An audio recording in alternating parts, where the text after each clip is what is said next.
Welcome, YTPC. Cass Piper Cassidy here. I hope you're having a wonderful day. Today we're going to be looking into the two Ukrainian Cossack pipes my wife got me for part of my Christmas gift. So one of them is, it's got like I believe it's made out of brass, the bowl. So it's kind of a more traditional ornate piece. Maybe not meant for smoking, but this is trying to accurately redepict what the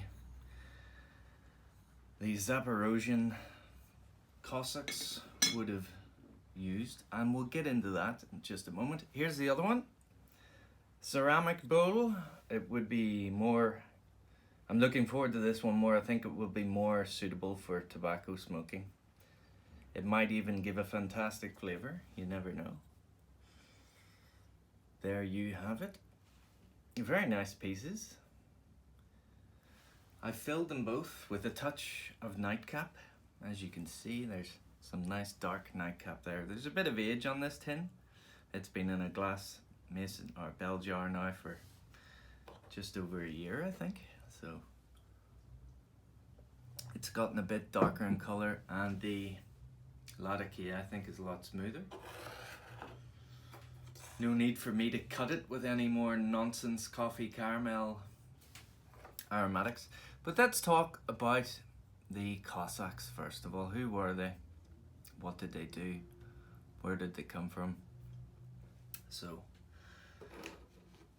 will I light this first? Will I just light it and then talk? We'll read one paragraph. Okay, so the Cossacks were mainly Eastern Slavics, so from that region of Europe, Eastern Europe, East Slavs, so especially Russian and Ukrainian people. In the 15th century, the term originally described semi-independent Tatar groups. Those would be the Turks, which lived on the Dnieper River. I hope that's how you pronounce it. D-N-I-E-P-R. I believe it's pronounced Dnieper. Dnieper River, which flows through Ukraine, Russia, and Belarus. So the Cossacks were pretty tough people. They weren't afraid of a fight, put it that way. I believe they were kind of Orthodox hardliners, Christians, what we would know as hardline Protestants maybe, but in a different religious sense. Let me read on. The Cossacks are a group of predominantly Slavic-speaking Orthodox Christian people who became known as members of a self-governing semi-military communities originating in the Pontic steppe north of the Black Sea.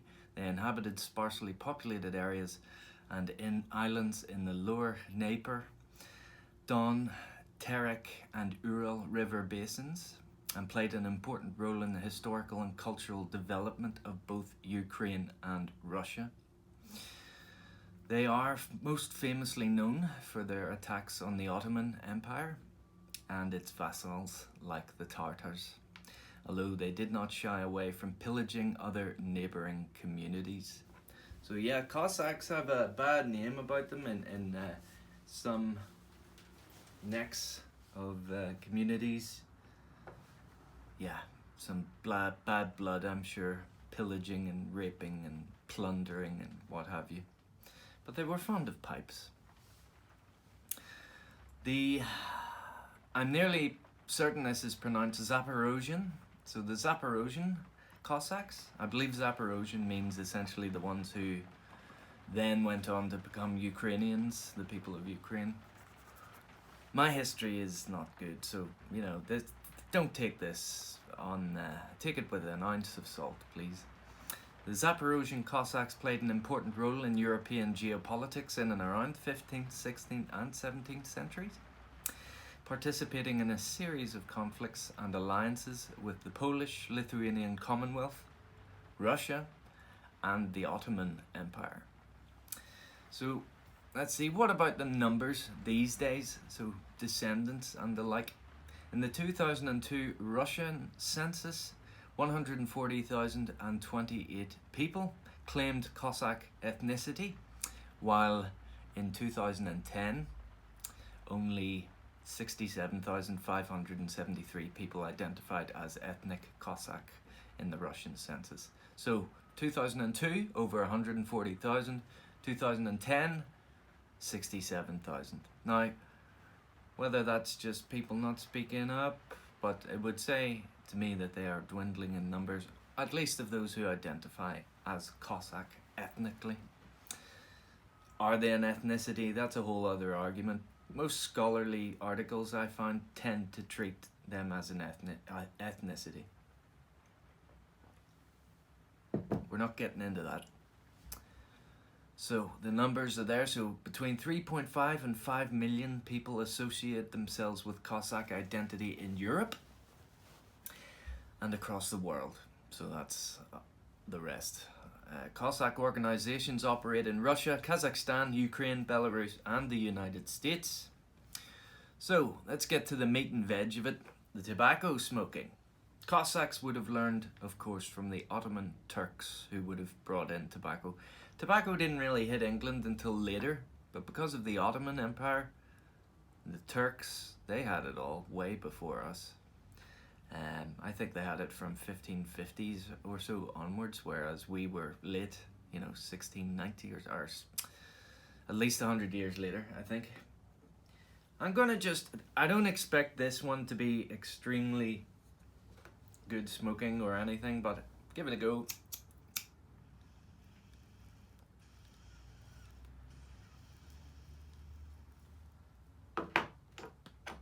I mean, how you meant to tamp that?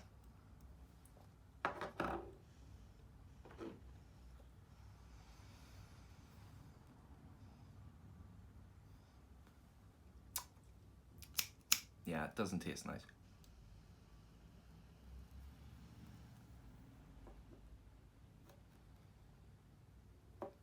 Yeah, it's okay, it's okay. I mean, the bowl is brass, it's just gonna heat up really fast.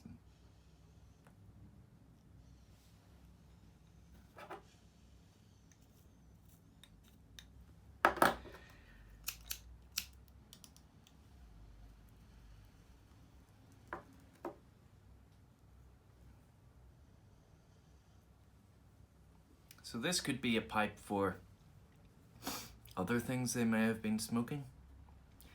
Or, back in the day, tobacco was extremely expensive. It wasn't as, so people did have, that's why all the Victorian clay pipes have smaller kind of cutty bowls.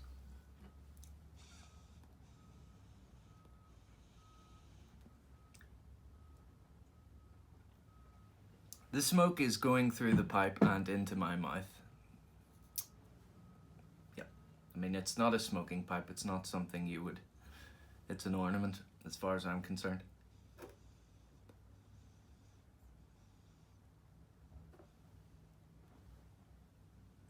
Yeah, it's fine. But listen, we'll go to the one that I think is gonna smoke best, and I mean, I really like the way that looks, the way it's obviously handmade, I think. There is no seam or anything in there, and it's very beautiful. Now this, I think I actually should be able to smoke, and maybe, if it tastes good, regularly. Let's go.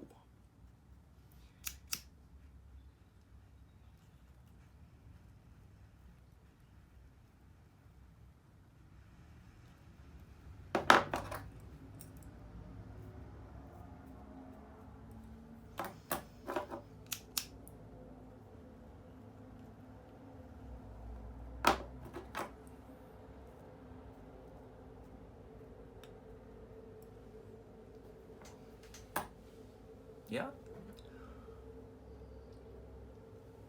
Nothing wrong with that.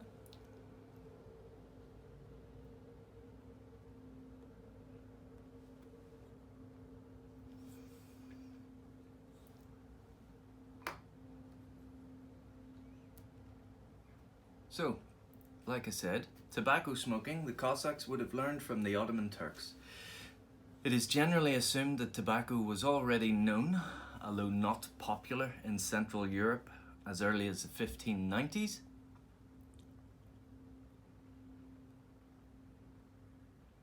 In Central Europe, this is.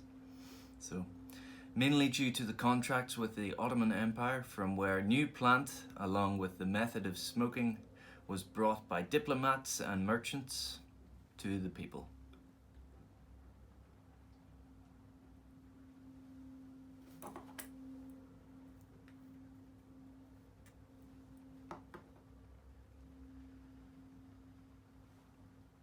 Actually tastes quite nice.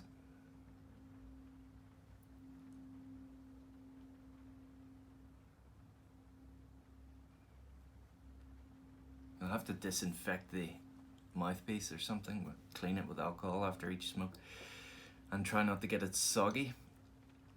So, Ottomans started to cultivate tobacco in early 1580s, with the first plantation established in 1583. Ah, I remember it well. Near the city of Muras in western Anatolia. It was most likely brought there from Spain by Venetian merchants with whom Ottomans traded and fiercely competed with in the Mediterranean region.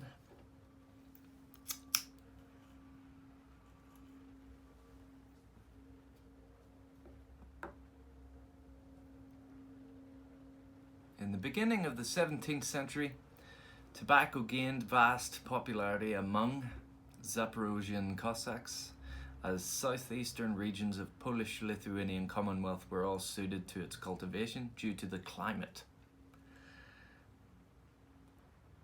So they're able to grow.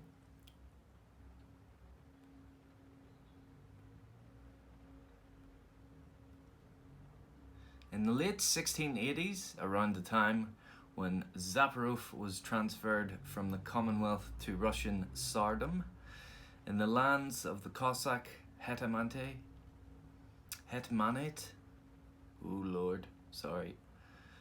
and that is a semi-autonomous region governed by the Cossacks. Roughly 1,500 tons of tobacco was harvested every year. And that's a lot for back then.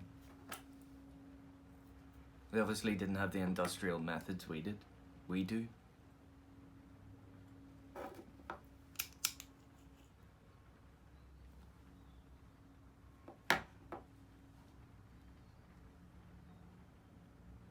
Although details concerning the smoking itself are not too common, we know the Cossacks most likely learned the method of tobacco from Ottoman Turks, as they were known to use tobacco that was sweet and mild, what corresponds with the qualities of a sun-cured leaves dominant in Asia Minor, Balkans and the Middle East, in opposition to a tobacco cured by air, fire or flue that results in stronger but also harsher taste and higher nicotine content.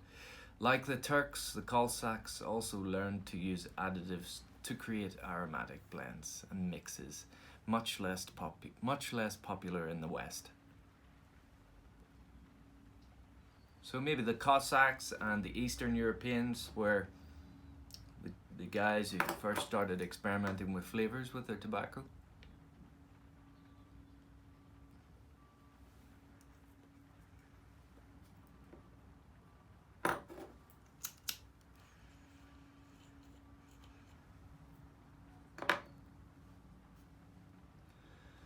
Let's see. The most popular type of tobacco grown was Majorca.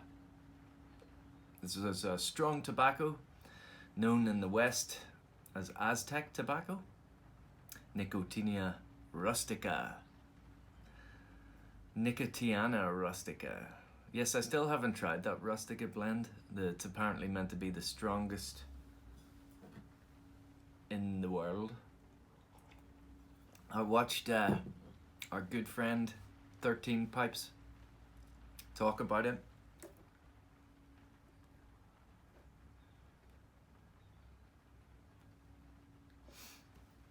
And he said it wasn't the strongest that he'd tried, and certainly not the strongest nicotine on the market. I would go ahead and trust 13 Pipes. He knows his stuff. I can't comment though until I try the Rustica.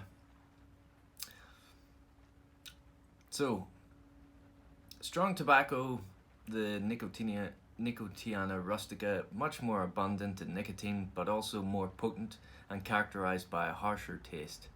The most common additives to the tobacco were, of course, numerous herbs well known to Cossacks who were also using them for other purposes, such as oregano, mint, gentiana, and holly.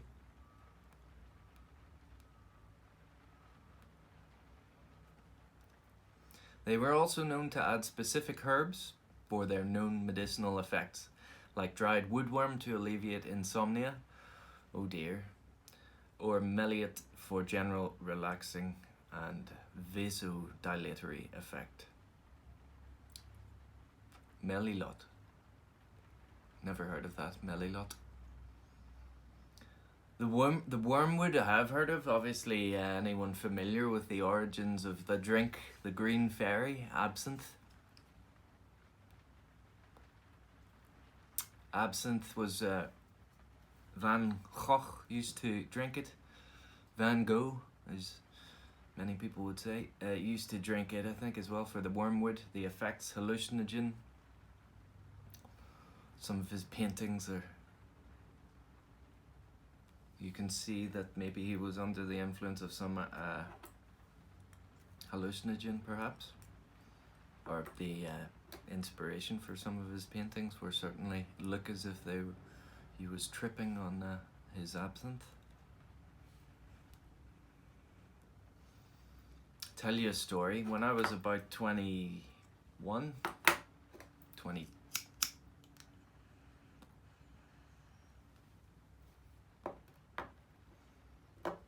I went out, my friend had bought me a bottle of absinthe and I drank it.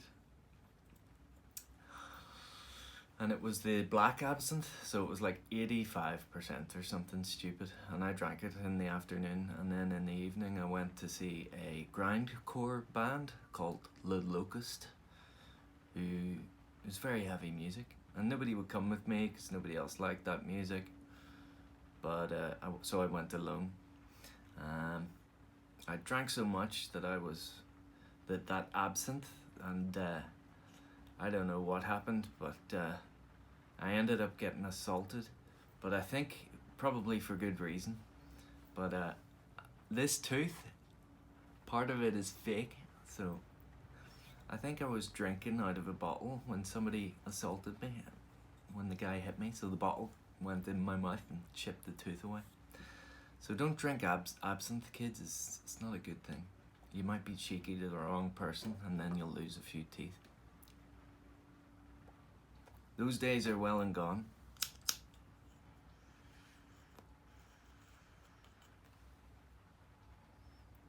Anyway, let's have a word from our sponsors. I'll get this right down to the end. That's it. Clean it up. Mm-hmm. Yeah.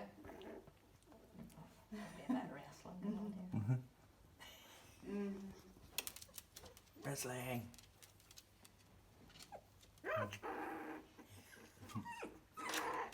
Oh, yes. You challenging mother. Wrestling mommy. Mommy, I need something up here. I actually have enjoyed this. Nothing wrong with it. I will be using it again, I think. Absolutely. If it doesn't end up, you know, on the rack or something as display forever. I have a backup pipe here with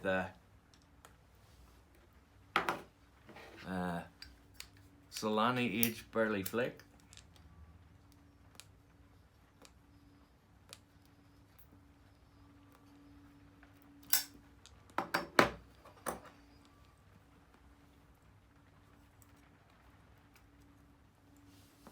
Yes. So I was walking the dogs earlier just as I left the house. It really started raining, so I'm in the shed brought a couple of pipes with me. I don't think I'll have time to smoke tonight, so I thought I'll have... Since those aren't really full pipes, you know, I'll need this.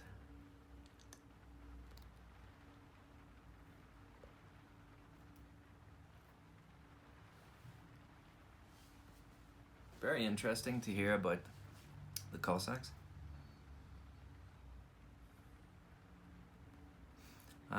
I want to do a couple of shout-outs. One of the guys is pretty well established, the Pied Piper, P-I-E-D Piper, just like the children's tale.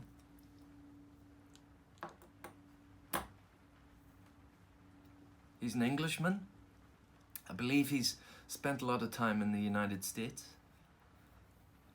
Although, yeah, I think so, because he was back at home anyway, and he was talking about prices in the States and now that he's getting used to things here. So I think he's spent some time out there. I don't know his name, his real name. Pied Piper, check him out. Really down-to-earth guy. There's something about him. He reminds me of someone, but I don't know who. It might be an actor. It might be... It's just the way he holds himself as well. You know when you meet someone like that? It reminds me of someone I knew in a past life or something.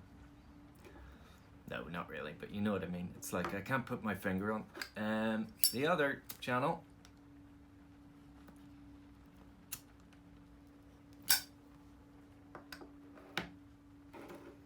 is the Night Piper, as in K-N-I-G-H-T, Knight of the Realm, Night Piper.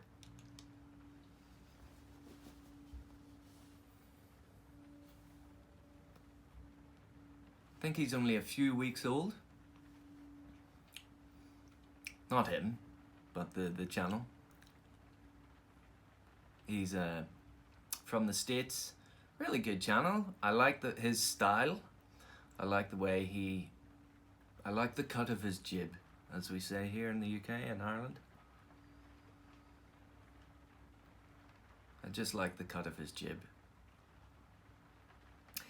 Seems like a guy that knows his stuff. I know I always say that. That's my bland compliment. Oh, you know, he seems to know it. Yeah. Cass, say something original. But yeah, it's important. If you're out there on the YTPC, you gotta know a thing or two.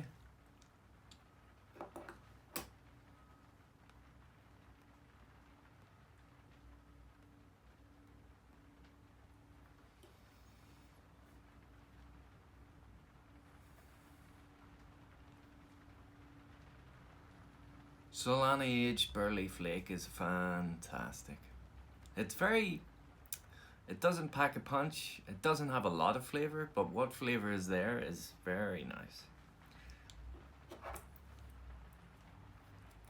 It's because I just smoked the nightcap, I can't really, you know how it is. Yeah, don't listen to me, there is a lot of flavour, it's just because I smoked the nightcap.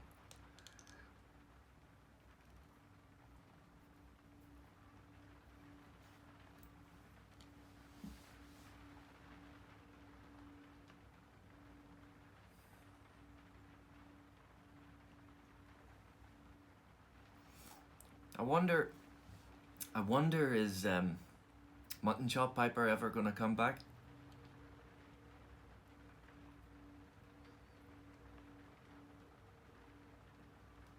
I know things were a bit weird with his channel towards the end. I know he popped on and said he has health issues, or his mother, he's looking after his mother, and then he has some health issues of his own. I know he expressed the fact he has bad asthma in the past. He always used to get pissed off when people would make a comment when he would cough that it must be caused by the pipe. Obviously he's like, no, it's the asthma, which I'm a long-term sufferer.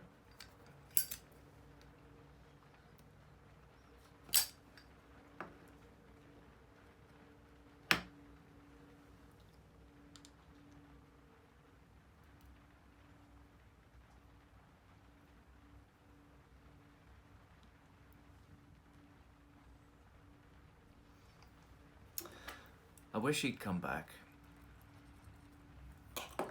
I just want everyone to be here and to be satisfied.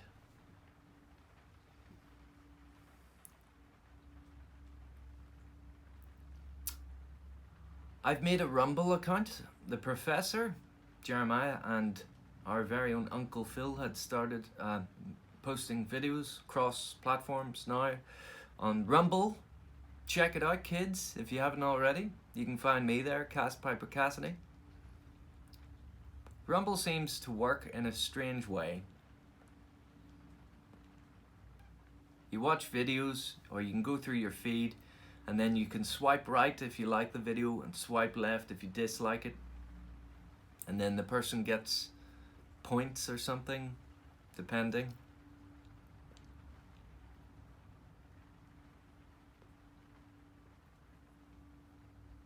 It still seems in its infancy, design-wise. It's not too complex. Doesn't seem to be too straightforward. Uploading videos and stuff is straightforward, but I mean the user interface isn't exactly very friendly to me anyway. I'm not a tech guy, so maybe that's just me. But yeah, this is just a backup. May as well start posting videos across there. For the moment, there won't be any original Rumble content that you're missing out on. I'm just going to be posting exactly as I do here on Rumble. I didn't even make an introductory video on Rumble saying, hello, I'm Cass, do you like smoking pipes? Nothing like that. Just the past 2 videos so far. This will be the 3rd. I just cross-posted.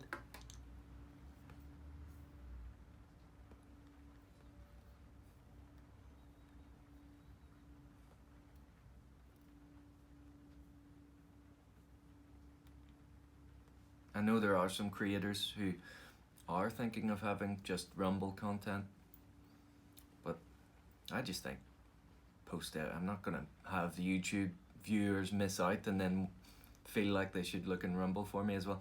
But yeah, I don't know. We'll see. That may change.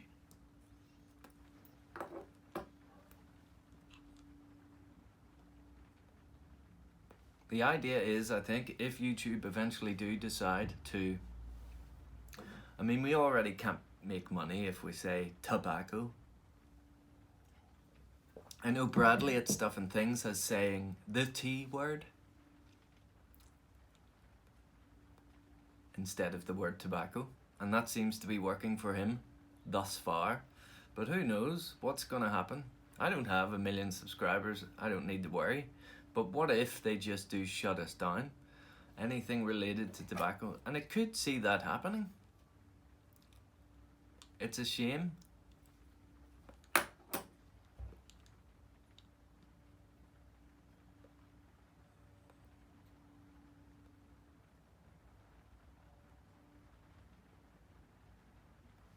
So it is just backup, really.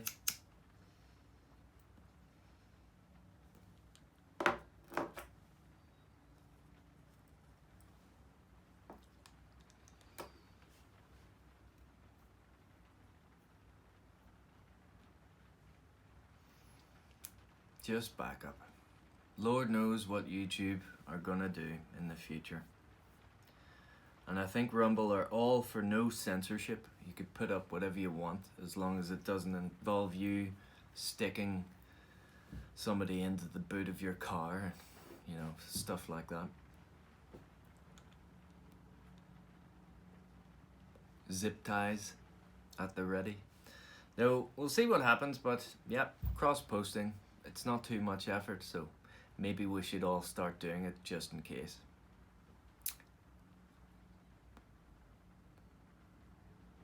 But it's been good. I'm definitely going to be smoking this again. I will just be putting this up so it looks nice in the living room. I'm going to start making a pipe rack. As I mentioned, my wife had the idea.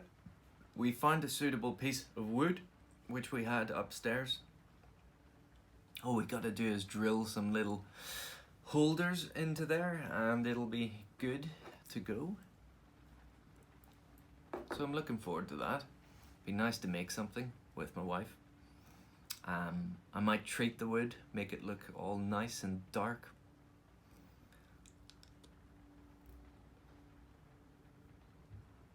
For now, I have enough pins to hold 10 pipes.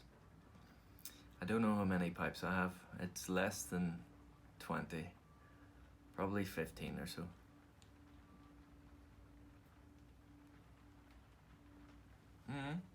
But I shall make a video on that once it's complete. That'll do, folks. I hope you enjoyed this video looking into the Ukrainian Zaporozhian Cossacks and what they would have smoked and why. We didn't go too much into why, but I think just generally for the pleasure of tobacco smoking. Calm them down after all that murderous, wretched debauchery. Yeah. Thanks for watching, folks. Hopefully you'll have a wonderful rest of your week. And we'll be speaking with Scruffy Piper this weekend, I think, on Sunday. Look forward to that, folks, and I'll speak to you shortly. Toodle pip.